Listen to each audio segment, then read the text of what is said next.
Hello and welcome back to another One Piece video. So I know it's been a long time since I've posted.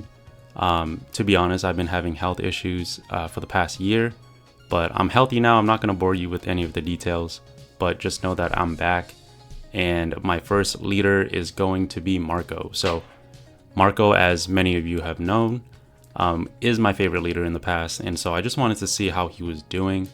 But when I came back, honestly, his stats were horrendous. So I wanted to see if I can cook up something that is a little more competitive, a little more fun than what I've been seeing. Just because I see a lot of decks try to use the OP16 support for the Whitebeard type. But to be honest, those cards aren't really made for this leader. It's really made for the red ace. Even like red-blue ace doesn't really like those cards too much. And so as you can see, I did use some of the OP16 release cards like Mr. 1 and Bon Clay, just because these two cards really help your early game. And then they pair well with the 3-cost Ivankov too. And then Marco being able to stack the top of your deck, you're able to get his effect off pretty consistently. And then in the late game, mid game, we have Yamato, Boa, and Jozu. These cards are really there to kind of just stall for you to reach your 8 Dawn turn. This is going to be the win condition of the deck. Once you hit I Am Whitebeard, you're just going to be slamming new gates over and over again. And then obviously the new stage, Moby Dick, is just absolutely fantastic. This thing being able to search any card in your deck is really amazing, just because when you're going first, you can just play this down, save the activate main effect for a later turn, and then this can also place Dawn on your place a rested Dawn on your characters as well. So Mr. 1 and Bon Clay needing a Dawn attached to them pairs really well with Moby Dick. So going through the 2K counters, I decided to use Otama and Uta. I'm going to talk through some of the tech choices that you can make and changes. To be honest, Otama is in there really just for the Jozu combo. Like, you're able to use Otama, draw 2, trash 1, and then bounce her back to hand with Jozu for a big tempo play, and also you're just like filling your hand. But most of the time, I really don't find myself using this card for the on-play effect. She really is just a 2K. And so there is other options for 2Ks that you can put in her slot if you wanted to change that up. And if you're wondering why I just have 1 Luffy and 3 Bon Clays, I was really doing this for like ratio testing. I was testing 2 and 2, 0 and 4, but this is the ratio I like the best, just because sometimes if you don't find Moby Dick, and also Ivankov needs a target, Luffy can help fill the role of Moby Dick's activate main effect. And then also Mr. 3 just being a really good card.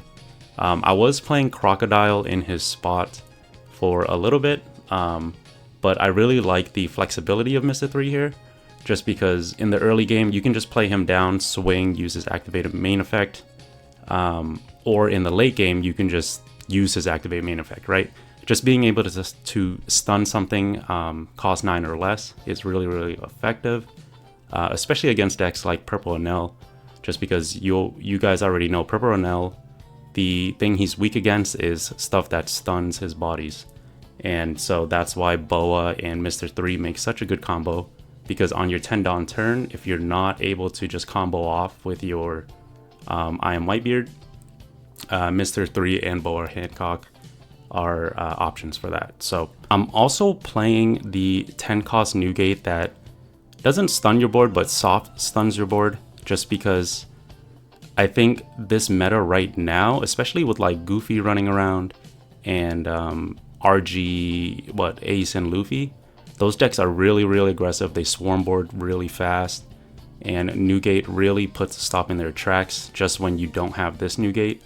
Obviously, this Newgate will be better, 9 times out of 10, but when your opponent already has a really wide established board, this Newgate really comes in clutch in being able to stall your opponent one more turn and then pressuring that 12k swing every turn afterwards. So now let's actually talk about some of the tech options you can make in the deck. And so I listed them out here. I really didn't think of like any other replacement cards, but the little brothers here, they can place or replace Otama if you really wanted a way to reduce power. But as you can see in the deck list that I'm running, I really don't revolve my game plan around removal anymore. It's really so just like tempo, fighting for board, and then dropping new gates in the late game. So this is one option. My preferable option for 2Ks would be either Mass Deuce or Charlotte Pudding, just because Mass Deuce can come down with the Ivankov, and then his when attacking effect actually helps you against those aggro decks really well. That's why I put Kuma in here too as a tech option, just because Kuma's really good at popping stuff like the green blocker Nami, like Shuras and Ohms in Purple Enel, and then also almost all of like Goofy's small cards, right? So these two are viable options. I haven't done much testing on these myself, but these are just options that I was thinking about while play testing against those more aggressive decks. And then Pudding is just like more of a defensive 2K. So she pairs really well with the Ivankov, being able to cheat her out with the Ivankov's on play effect, and then her being able to bounce herself back to hand. Or if you're playing against Goofy, you can actually save her, or Goofy or any of the blue decks as well that's running the Impel engine. She's able to swing at one of the small bodies and then bounce herself back to hand. And then Crocodile here, he was in the slot initially where Mr. 3 was in the finalized list that I showed before, but I found that he wasn't versatile enough, and also him being a brick just made it made it feel really bad every time I got him out of life or we're in the late game and I really need to either stall for one more turn, or just do something that's going to progress my game plan, right? So him needing to bounce a character to play down a 2-cost or less feels good in the early game, but in the late game, most of your impel down characters are going to get replaced by your like Zoros, Yamatos, and your new gates. And so I found him to be like super lackluster in the late game. I like always bottom decked him when I drew him late. But yeah, he is an option just because like he is better in the early game than Mr. 3 is. But yeah, it's just a trade-off of if you want to go more early game or just more versatile. And then Nami is another pick that I considered for a little bit, but I like Yamato just a little bit better, just because Yamato helps your leader be a little more aggressive. So in the early game, you're gonna have all these impel down characters on the board, and so you actually want to turn them sideways as much as you can anyway. And Yamato helps you do that by giving a Restodon to your leader. That means that Moby Dick's activate main effect can be used for one of those characters to turn sideways. And I think that Nami is to be fair, she is a very good replacement for Yamato. But I just liked Yamato's aggression more than Nami's, just because this deck is, you still need to pressure your opponent. Even though you're trying to make it to the late game, you also want to make sure that you're able to close out when you develop all of those new gates on board.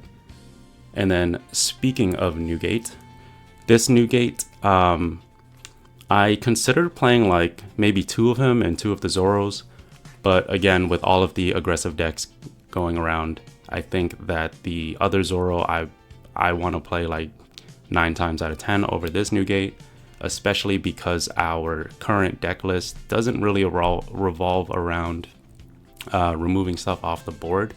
I feel like him, along with your leader, being able to remove a character with 7,000 power or less is just a little lackluster. But if you do play him, that makes the 3 brothers just a little more powerful, right? And along with Phoenix, like if you play this trio, they're really good together.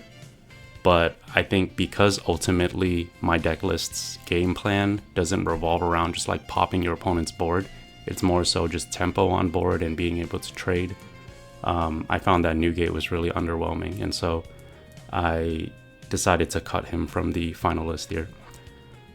And then this is the last tech choice, basically a perfume femur for your leader, just because when you're playing Marco, nobody really expects you to be able to close out unless you have like a Roger or something. And then this being able to be versatile, you can use it as counter, or you can use it as a perfume femur.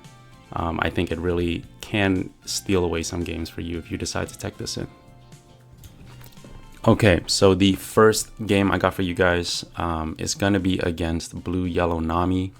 Obviously, one of the best decks this format. And luckily for us, we are able to go second here. Marco really likes to go second, for those of you who've played him in the past. But yeah, we were able to find Mr. 1 here. Also have Mr. 3 if I need a blocker next turn, but I'm hoping that we find in a Vankov or at least another 2-drop like Mr. 1 or Bond Clay.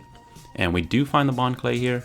So the reason why I really like having these two over just raw dropping the other 2 costs is because they're able to refill themselves or replace themselves in your hand. And so you're not really going negative. You're sifting through your deck super quickly so that you're able to find your combo pieces in the late game. But our curve looks really good. We don't have the Newgate combo, but at least we have Zoro and Yamato to follow up next turn, so that we're able to still put pressure on the Nami, even if we can't play down the 8-cost event. So I know that Nami can only really swing once per turn. Now that she has this Perona, obviously she can swing more, but she doesn't really have any burst potential besides just stunning your characters, being super annoying, and then dropping like geckos and Newgates in the late game. Luckily for us though, she didn't have the 5-cost Nami here, otherwise we'd be a little more pressured. But I am able to play down the Yamato, drawing 2 cards and then pressuring a 7k swing with the Marco. She actually stunned my Bond Clay, and so I didn't want to use the Moby Dick here, just because Mr. 1 would only go up to 6k.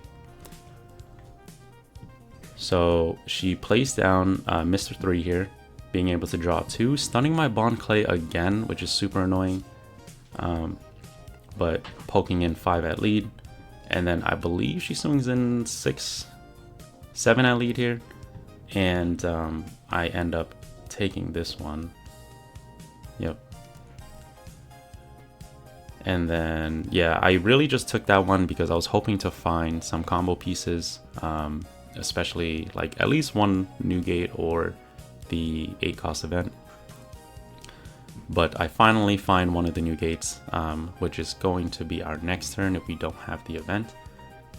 And with the Zoro boosting our leader to 8k, I'm just going to use the Yamato to swing in, oh sorry, 7k. I'm just going to use the Yamato to swing into the Perona here. The Nami boosting herself up to 7 preemptively, and I'm going to demand a 2k out of hand if she wants to defend life here. So honestly, looking in a pretty good spot.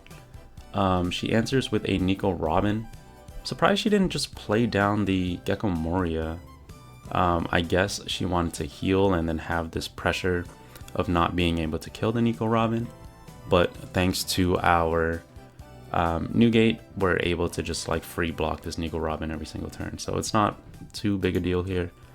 And the fact that Nico has 8k power versus Zoro's 9k power, he can't demand cards out of hand that way either. So the Nami swings in 6 at the Yamato just because our leader is a 7k leader. And we're able to counter out of that one there. So starting off with a 9k swing with the Zoro. Actually getting a trigger out of the Perona, stunning my Bond Clay again. So I can't swing with him. but instead I swing with Mr. 1 here. I decided to swing with Mr. 1 just because I knew that next turn I wanted to play this new gate, and so I wanted to give him a body that he was forced to swing into, especially because his two smaller bodies have 0k power. That means that he has to swing like his Perona or his leader if he wants to get rid of him off the board here. And then Yamato just swinging 6k into the hogback here. And then eating another 2k out of his hand. And Mr. Bones really did his job here, saving us 1k counter while pressuring the Nami 2 cards as well. And then he plays down the Gecko Moria. And what did he put in life? So the Kumasi, yeah, able to bring back a Thriller Bark Pirate from his trash. I believe I just counter out of this one, give him a 1k. Just because Yamato can pressure cards out of his hand as well. Just real quick, I just wanted to check his trash, but he swings in with the Nico Robin here, and we're able to just free block with the new gate. And then another 7k swing with Perona means that we give him 2 cards, but that is totally fine. We still are pretty healthy in counter in hand, and we have the new gate coming down, so that if she does want to pressure us in any way, she's going to have to commit her whole hand to do that. So start off with a 9k swing with the Zoro here, and then likely playing down the new gate, and I do. Soft stunning his whole board here, and because Nami doesn't have any rush characters, I really don't feel endangered at all. And so here I swing in 5 with Marco first, so that Bon Clay can get the when attacking effect to boost himself up to 7k. And then because, yeah, I'm surprised I didn't swing in with the Yamato there. That was my bad. Definitely should have swung in Yamato just to see if I can pressure him 1 more card out of his hand. But yeah, we're really set up to kill him next time. I wanted to keep the new gate standing, just because, just in case he did decide to go crazy. I didn't want to die for no reason there. So I start off with a 9k swing here. That means that he would have to give me his whole hand if he wants to counter out of this one. And it looks like he takes that one. Give him a 12k swing.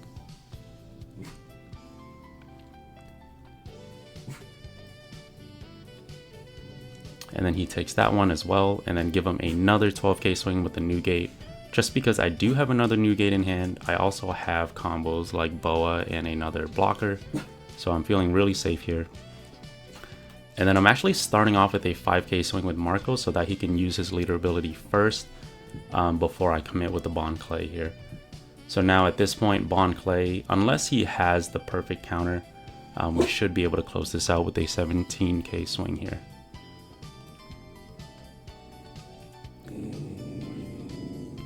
So yeah, he can only go up to 14k, meaning that we were able to steal a win from blue-yellow Nami here.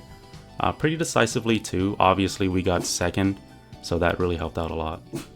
Okay, so the next game, it's gonna be against one of the new leaders, at least for me. I had no idea what Yamato did when I first started testing, but she is a all gas, play from trash, everything gets rush leader, which is really cool. But she decides to go first, or I think we decided to go second here since we got the turn choice. And playing down the Mr. 1 again. And then, yeah, she's really only just able to try to fill up her trash as much as possible. And then swinging in 7k at lead here, which I do take. There's really no reason to counter out of that one. And with no Ivankov here, probably just going to be swinging in with lead and playing down the Mr. 1.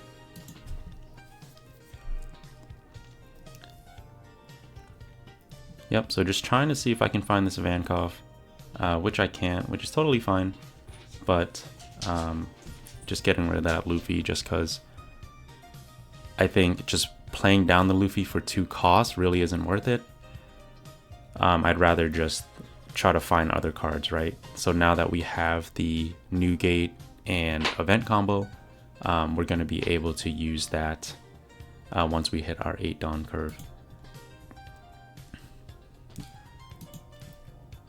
So I actually do commit the Dawn to swing in with the Mr. 1 here. I kind of just want him to be as pressured as possible. I do know that he can just swing in with the Nico Robin, which feels bad for us. But it's totally fine as long as we're either getting resources out of his hand or just slowly whittling down his life. It feels really good. So he does answer with a 2k swing with the Nico Robin. I think if he didn't have this other Nico Robin, I probably would have countered. But because he did, there's just no reason to counter out of that one. And then as you can see, it's not really looking too good in the mid game. We didn't find any of our 6 drops or 5 drops. But the reason why I like Bond Clay is that he's able to pressure like he's a 5 or 6k body himself. And also just drawing us through the deck so that we can find answers. So drawing another Bond Clay, or dropping another Bond Clay, and then actually just leaving one Dawn up for the Slave Arrow if he decides to pop off here. Luckily for us, he didn't get the 6-cost Yamato yet, so he's not able to fully have his pop-off turn.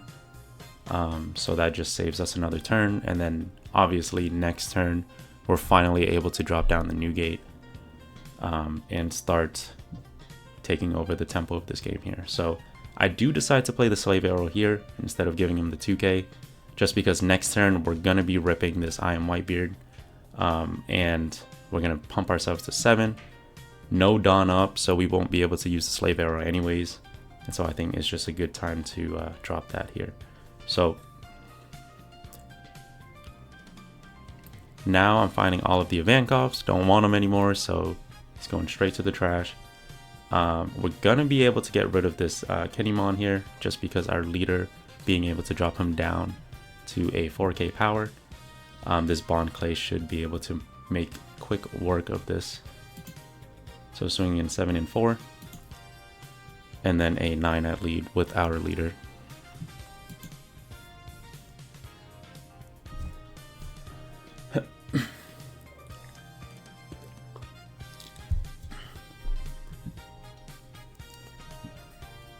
So yeah, we're in a incredible spot now, just because we're still at 2 life, we're 7k leader, and so even if he does have his pop-off turn, again, he didn't draw the 6-cost Yamato yet, but still not able to pop off. He could play down the Shinobu here to combo with the Momonosuke, but I guess he decided not to. Which I think is the right choice anyways, just because the Yamatos won't be able to pressure too much. Since we're a 7k leader, it's really just full combo, pressure at 2k. Probably not worth it in his eyes here. So, yep, minus 2k on the Kinemon. Just swinging in 6 because we can. And then instead of playing the new gate down, I decide to play down the Bond Clays here. Or, sorry, the Ivankov, just because I can combo off with the Crocodile just to draw through. I'm trying to find the 8-cost event. I'm not trying to play the new gate over and over again. So the reason why I put this Bond Clay sideways is because, again, like, we know we're going to replace him next turn anyways. And having all of these smaller bodies means that when we do finally get our 8-cost event, we'll still have 2 Dawn up for Slave Arrows, and if we do get another Slave Arrow, we have bodies to target to bounce. So now, yeah, Yamato decides that it's time to full combo us, playing out the 9-cost, playing out the 6-cost. Both of them have rush. I really wonder if he's going to swing. Probably going to swing with the blocker. So I get the free block here. Yeah, I get the free block just because I don't feel too endangered. I know he has an 8k swing coming afterwards. So Bond Clay is dead. We expected that one. And I do want to counter a lot here, just because next turn the Ivankov can draw us a card, and then also the new case will draw us a lot of cards as well, or 2 more cards as well.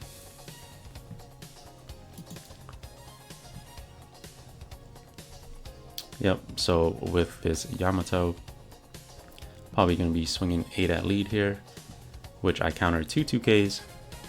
Again, we're going to be drawing a lot next turn, so I don't feel too bad about using those cards. And since I don't have the 8 cost event, I was trying to dig for it again with the event cost.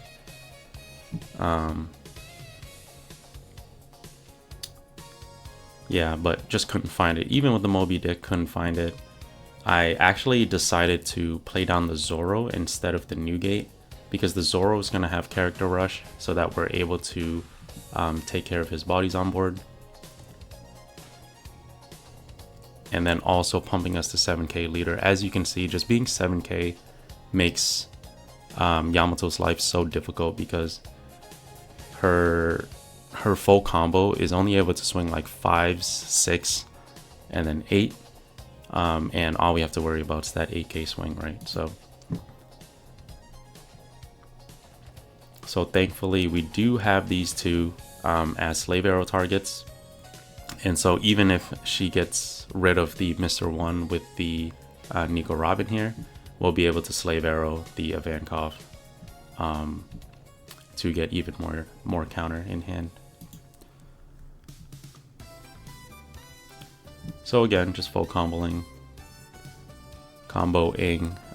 bringing out the 9 cost Momo, and then the 6 cost Yamato.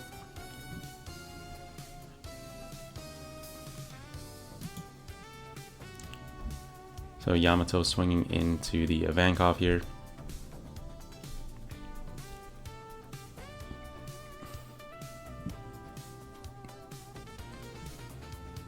And then the 11k swing, I wonder... Okay, I was considering blocking. Might have been okay with the crocodile, but slave arrow works just fine, just because we do have more than enough swings to pressure. Now bringing out another Yamato so that he's able to replenish the hand here. And I think at this point, I'm kind of scared to go for lethal, just because, yeah, I'm scared to go for lethal just because he has so many cards in hand. I think if I yammed a 6 or like a 16 or a 6-15, he would still be able to counter out of that one. So I just didn't want to risk it, and so I played down the second Newgate here. Just going to control his board and then use him as a blocker. But I do swing in a 7k lead, and because he countered here, I think I switch gears and actually just get rid of this Yamato instead.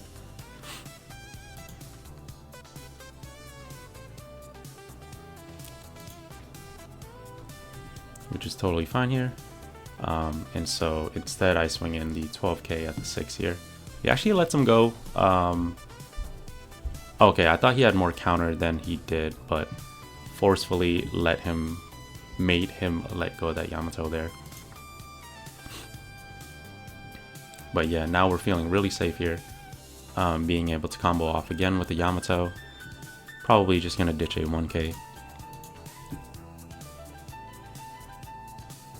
And then the only real option he has is another 5k. Probably give him a 2k here. Yep. And then with this 8k swing, most likely we're just gonna block with the Newgate, or wait until this Yamato comes out before we block with the Newgate. So just gonna take the first one, and then the next one can only be an 11k swing with the unblockable, or a 5 and an 8.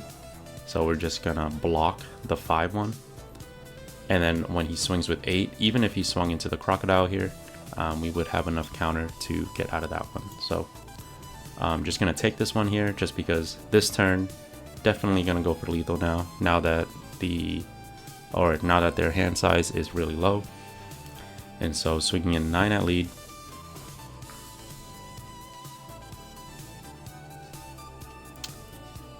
And then probably swinging in with a 7 with the crocodile.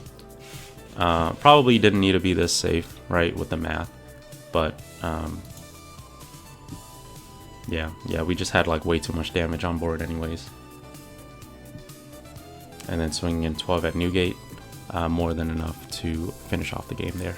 So next game I got for you guys, we're going to be going up against Goofy, which is one of the stronger leaders that no one really expected from this new set. Him just being able to, one, be so aggressive and also restand all of his characters if he has 5 impelled down characters with different names is just so powerful.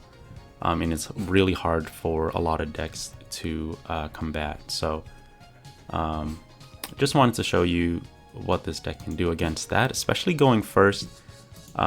We never like going first as Marco, just because here you're going to see me raw play down the Ivankov, hoping I hit a lucky 2-cost at the top. Unfortunately, I don't, as I hit the Otama instead. And instead of putting it back on top, I think I just put it back on bottom, just because we're trying to find that 8-cost event for the Newgate. So swinging in 5 at lead here, just going to give him a 2k, just because next turn we do want to play down this Yamato. And then him swinging in with the Bond Clay here, we're going to be forced to take that 6k swing. And then this is one of the reasons why I ended up cutting one of the Bond Clays, just because it doesn't feel nice to get him out of life, right? Obviously any of the bricks doesn't feel nice to have, but totally fine here. So what just happened here? Oh, so I used the Slave Arrow. I used the Slave Arrow trigger to draw 2 and trash 2 there, just so I can get some of the bricks out of hand. Just because I knew this turn I wanted the Yamato to get played down anyways, and so I was going to refill my hand either way. And instead of pressuring his life here, I decided to try to starve him a little bit in terms of cards in hand, just because if I swung at his face, more likely than not, he's going to take that one, just stay at 2, versus protecting a negative 1000 power Bond Clay on board.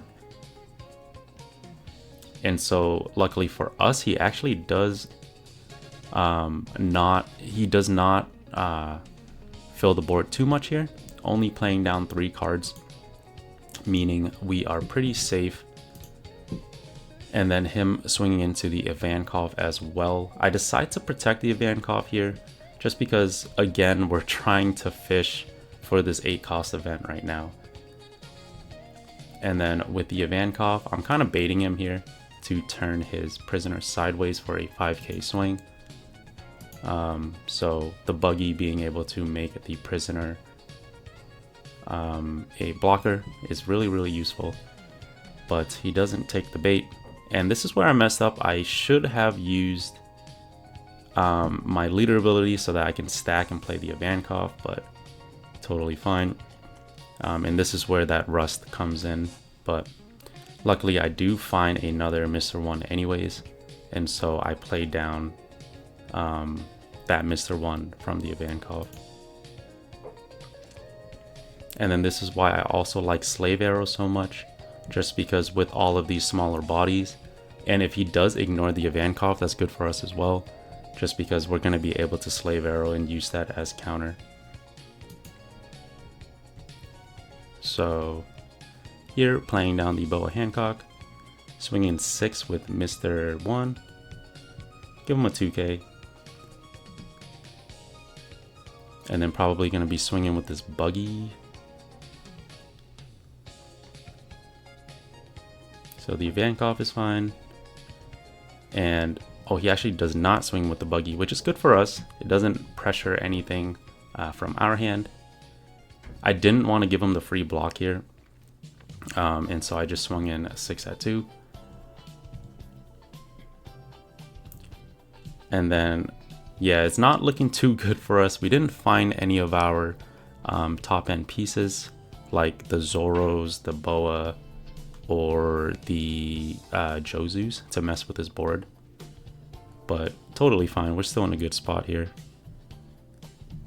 Just because being at 2 life, especially with the Slave Arrow still up, is just really assuring to us that he can't burst us down just yet. So just swinging 6 at lead, and then probably attaching to the Ivankov as well, just to get another draw.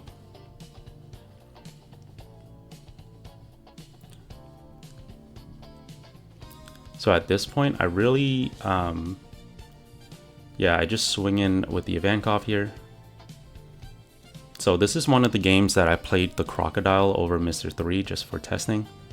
But to be honest, I think not playing Mr. 3 or not playing Crocodile and playing Mr. 3 here would have had the same effect. But also being able to draw 2 would have been super great too, while blocking that boa that's unblockable. And he got rested anyways. And so that's why I like Mr. 3 over this Crocodile here. But not to digress, he is able to play down Mr. 3 twice on us, being able to rest down our Crocodile and Luffy. So swinging in 9k at lead. This one, I think I take the first 9 just because the only pressure he has now is just 2 more 9s, like a 599 if he really wanted to. But instead of fully committing to life, he wants to clear board instead, which is fine by me, not really a big deal. So then at this point, I'm actually able to pressure out his hand a little bit here, thanks to the Newgate.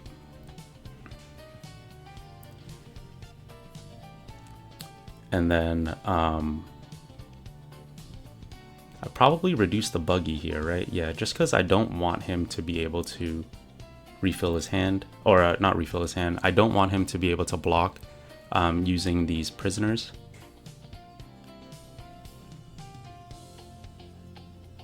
And so I give him a 6 into 4.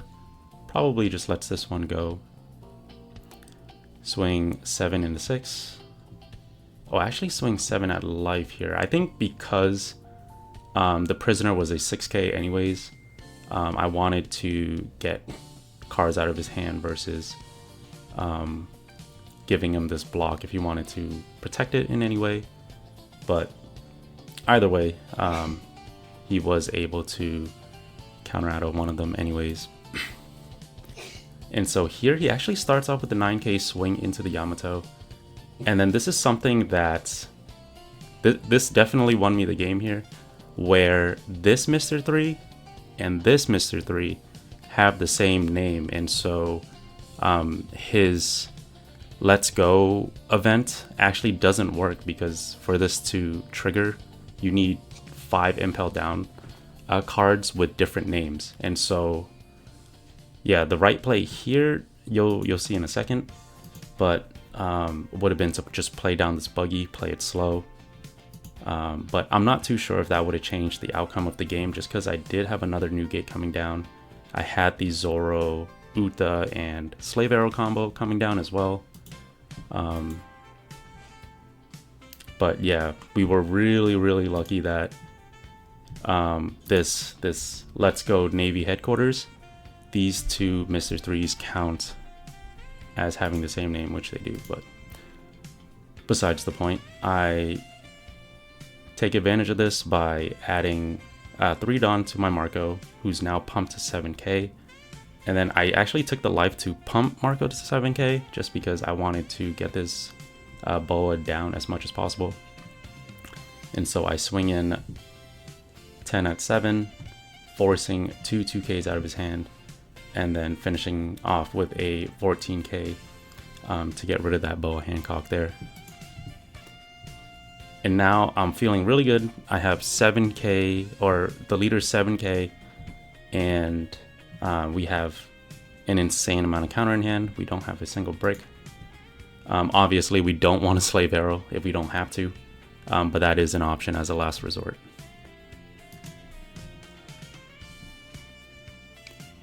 So swings in 7 with the prisoner here. Just countering, yeah, countering 8k here, or 1k to put myself at 8. He also swings in with his Crocodile, which is really interesting. So I counter with another one. I just think that he knows that he's dead next turn. Anyways.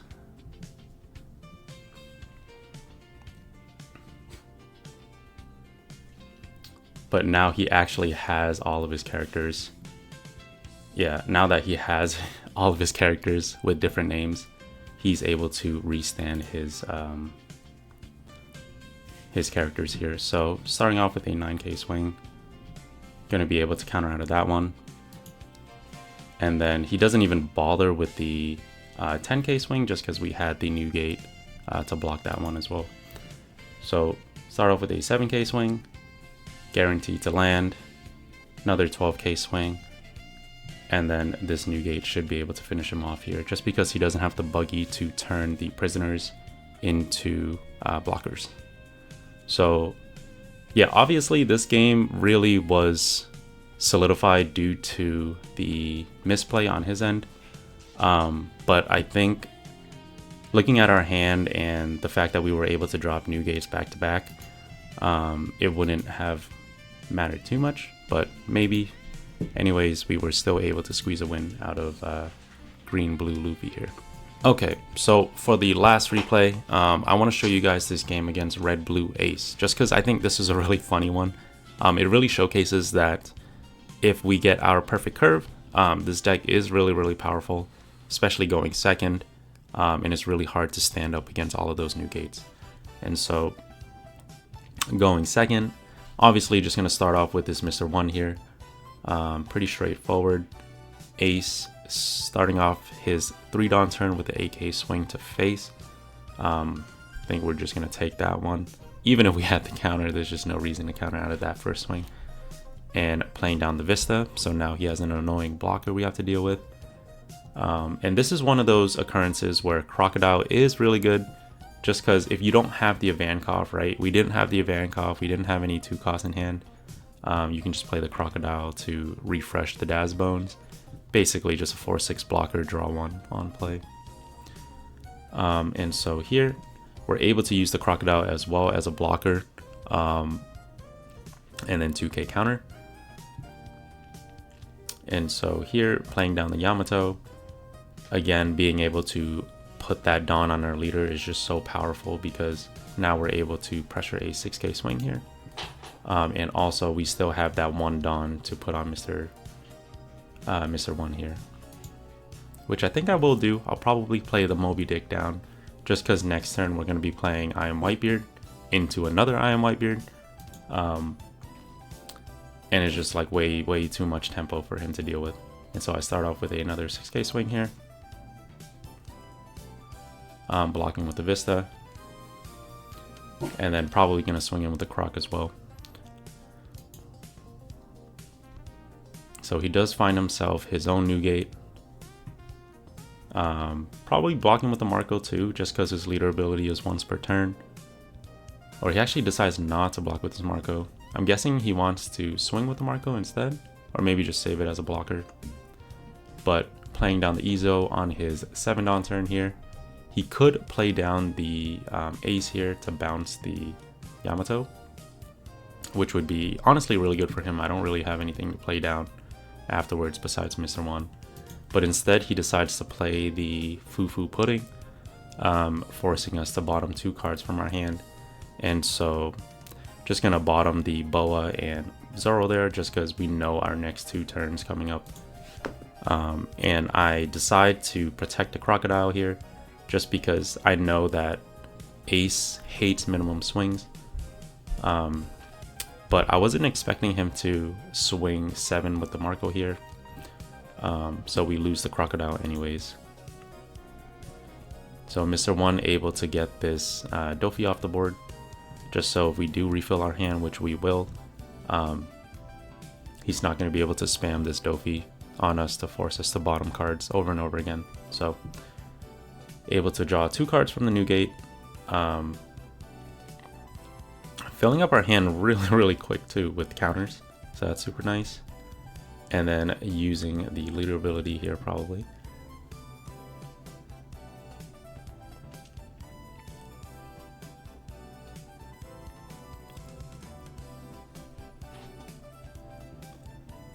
Alright, nice. And then I think I just go for this Marco here, just because I know that he's going to be playing his I Am Whitebeard next turn if he has it, which in this case he does.